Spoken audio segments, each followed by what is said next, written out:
It's Adam and Eve not Adam and Steve. ربنا خلقنا من آدم وحواء مش آدم وستيف، ذكر وأنثى. يعني ما ينفعش تكون بتعلم إنجليزي ويقابلك موضوع زي موضوع الشواذ ده وما تعرفش عنه حتى مصطلح واحد، لأن الجدال اللي ماشي في العالم كله دلوقتي عن الشواذ يعترف بيهم ولا ما يعترفش بيهم. حلقتنا النهارده بإذن الله تعالى حلقة دسمة، جهز لك بقى حاجة تشربها تاكلها أيا كان ويلا بينا let's get started. زي ما احنا بنقول عليهم مجتمع الشواذ، مجتمع الميم، بالانجليزي LGBT. بما ان ده الحدث الرائج في المجتمع الغربي دلوقتي، تلاقيهم بيستخدموا الكلمة دي كتير في اللقاءات.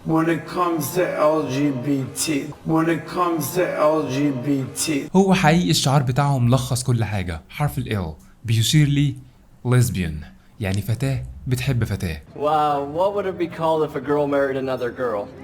Lesbian. Wow, what would it be called if a girl married another girl? Lesbian. Gay، شاب بيحب شاب، ربنا يعافينا. بنشوفها في الافلام كتير جدا لما حد بيقول Are you gay؟ Are you gay? Are you gay? Are you gay? No. ونفرق ما بينها وما بين نطق كلمة guy، مش عايزين يحصل لبس زي الراجل ده ما عمل.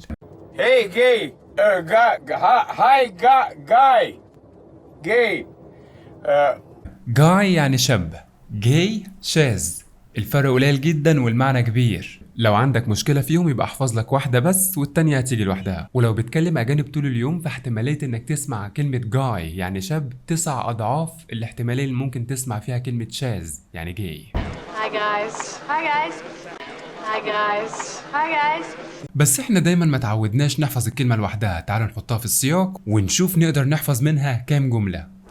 on LGBT rights and on LGBT rights. At LGBT people. On LGBT issues. The LGBT community. وبكده من كلمة واحدة تقدر تستخدمها في كذا سياق مختلف. What do you think about gay marriage? لو حد قالك ايه رأيك في زواج الشواذ هتسمع كلمة gay marriage، بتجمع الشواذ بشكل عام. So what do you think about gay marriage؟ وبصوا على ردود الأطفال هنا والفطرة السليمة اللي ربنا خلقها قبل ما البشر يلوثوها. I think that you have to find a boy and a girl. I mean, you can get married like that, but gay, you can't get married. But do you know why you don't like it? I know. Gay is bad for you. Gay is bad for you.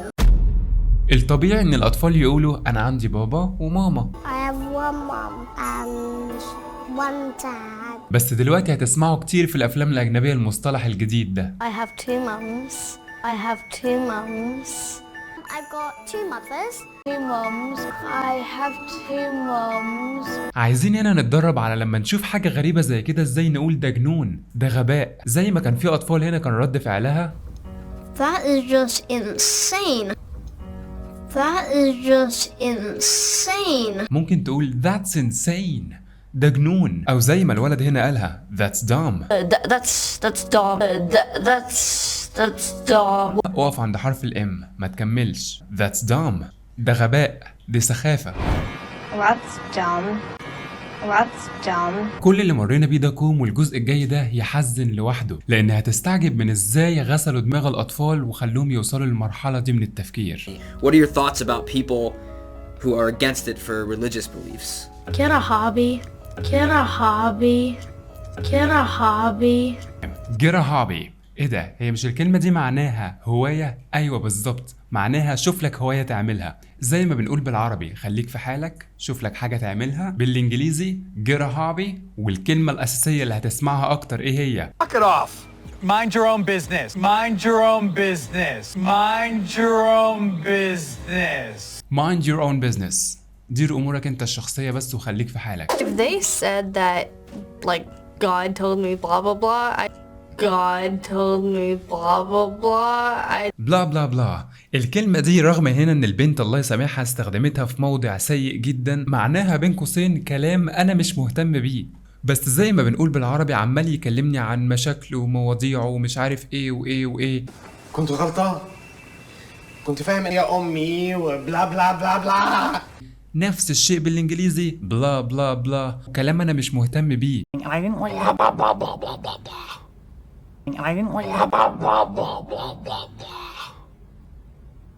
If they said that, like, God told me blah blah blah, I'd be like, oh, that's nice. I'm gonna leave you now. قلناها قبل كده وبنأكد عليها. I'm like مش معناها أنا أحب، هنا بنوصف لسان حال الشخص. تعالوا نفترض إن أنا بحكي موقف مريت بيه. She said, do you love her? And I was like, no, I don't love her.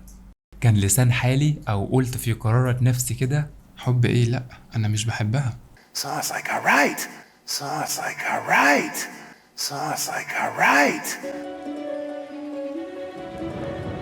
الصدمة هنا بقى لما تشوف الطفل لوكاس بعد ما كبر بعدها ب6 سنين واتعمل له غسيل دماغ. Let me clarify something. I was only 5 years old, okay? لو حسيت ان الشخص اللي قدامك هيفهمك غلط ومحتاج توضح له فكرتك، let me clarify. خلينا اوضح لك. Let me clarify something. Then let me clarify. Let me clarify. Let me clarify. الفيديو اللي هنتفرج عليه دلوقتي شباب مع بعض ترجمته لكم فيديو للطفل لوكاس، بس خلاص ما بقاش طفل، دلوقتي بقى عنده 11 سنة، مرت 6 سنوات اتغير فيهم عقله، ودلوقتي هو بيقدم لنا اعتذار لانه مستعر من نفسه لما كان بيقول الكلام ده عن الشواذ. I hate when people that are gay and lesbian, they say that they're different, but they're not really different. Whew, is this a try not to cry challenge? Because if it was, I would have lost immediately. I feel like the people that don't like gay people, and like everything else, it's probably because they didn't learn when they were young. Like, I'm glad my parents taught me that everybody can live their life. And I do remember when I was young, I did a gay video. So if someone was your friend and they turned out to be gay, would you still be their friend? No. And they're like, if you had a friend that was gay, would you accept it? And I went, no. Let me clarify something. I was only 5 years old, okay? I did not know anything. Honestly, in my head, I was like, what the heck is this dude talking about? Like, Benny was there, and I was like, what is he talking about? Like, get some sense in your brain. But now I understand it, because why my parents stopped me. Everybody should just accept it and move on in life, because it's nothing big. It's not like the end of the world's happening because he's gay. انا ما بقتش استعجب من الفيديوهات دي، عادي جدا، لانك لما تشوف تغيير للفطره بالشكل ده ادعي بالثبات، لان اللي بشوفه حوالينا كمجتمعاتنا العربيه واللي احنا بنعمله برضه تغيير للفطره بس غير ملحوظ. Where are you going? I'm hungry. So this is where they put their trash. I was already wondering why there's no trash can in the room. سواق تاكسي كنت راكب معاه بالصدفه بيقول لي شفت الحادثه اللي حصلت، في 13 واحد تقريبا ماتوا و9 اصابات. رد فعله كان ايه؟ بيقول لي يلا هخلي الناس تقل. ايه؟ خلي الناس تقل؟ كانهم كانوا بياكلوا من رزقك، مع ان راجل زي ده لو رجعته 40 سنه ورا كده زمان هتلاقيه كان لما بيشوف والده او والدته يتجرحوا كده بيقعد يعيط. دي الفطره اللي ربنا كان فطره عليها. عجب. تلاقي نفسك وانت قاعد في مطعم كده واحد قاعد قدامك بياكل وفجأة قطة معدية من تحت رجليه يقوم مشيطها مطيرها. ليه؟ علشان ما تاكلش من الاكل بتاعه عشان ما يقلش، مع ان ده لو رجعته 30 سنة لورا كده وهو طفل كنت هتلاقيه اكتر واحد يمسك الاكل كده بايده ويقعد ياكل القطط بنفسه. فطرة اتغيرت. تلاقي اقرب الناس ليك وانت قاعد معاهم مثلا مسك الموبايل بتاعه كده جاله اتصال، السلام عليكم، اهلا عامل حبيب قلبي، ايه الاخبار؟ والله العظيم وحشني، كنت لسه على سيرتك دلوقتي. والله بني ادم اعوذ بالله اقسم بالله ولا يطاق. تعزل بقى نفسك كده شويه عن الناس، تمسك موبايلك 5 دقايق تلاقي فنان ناشر صوره ليه على الفيس والناس كاتبه في التعليقات تحت روح يا فنان شوف ولادك اللي انت مش عايز تعترف بيهم. ايه اللي انتوا بتقولوا ده يا شباب؟ ولاد ايه؟ ده انتوا لو كنتوا معاه وقت ارتكاب الواقعه دي ما ينفعش تقولوا اللي انتوا بتقولوه. ايه الخوض في الاعراض اللي احنا بقينا نعمل؟ ما هو ده ضد الفطره، ده مش اللي ربنا خلقنا عليه ابدا. لسه حاصل قدام عينيا دلوقتي ست كبيره غلبانه لا حول بها ولا قوه ماشيه في الشارع، العيال من كل حته عمالين يضايقوها ويشتموها ويحدفوا عليها طوب. مش ده اللي يضايقك، دول لسه هيتعلموا. الفكره في الناس الكبار اصحاب المحلات واقفين ويضحكوا، الست دي بتشتم احسن مني. ايه اللي انتوا بتعملوه ده؟ انت بجد لو ما حسيتش قلبك ما تهزش لموقف زي ده كواحد ماشي في الشارع حتى وشفت كده، ده معناه ان من شده الفساد اللي انت عمال تعمله في الدنيا ربنا طبع على قلبك. بقيت عباره عن ما بقيتش شايف الحق من الباطل، بقيت عباره عن كده شايف كوبايه الشاي ما بقيتش شايف حاجه، لانك لو شايف الموقف بقلب سليم هتشوفه كده شفاف كده زي ما هو. عشان كده بندعي ونقول اللهم ارنا الحق حقا وارزقنا اتباعه وارنا الباطل باطل. الباطل باطل، ما هو ده باطل بس انت مش شايفه، كل ده تلوث. فما تشوفش فيديو زي ده تغرك نفسك وتقول يا عم احنا بعاد عن الحاجات دي. لا، انت برضو مش بعيد عن الحاجات دي. تلوث الفطره ده موجود للأسف في كل حاجة عمال أشوفها في حياتي دلوقتي. ربنا يا رب يثبتنا ويبعدنا عن الفتن وكل الحاجات اللي احنا بنشوفها دي، ويثبتكم على الفطرة السليمة بإذن الله تعالى. استنوني في الفيديو الجاي، معلش طولت عليكم، بس في كلمتين كده كانوا محشورين جوايا كان لازم أقولهم، لا إله إلا الله.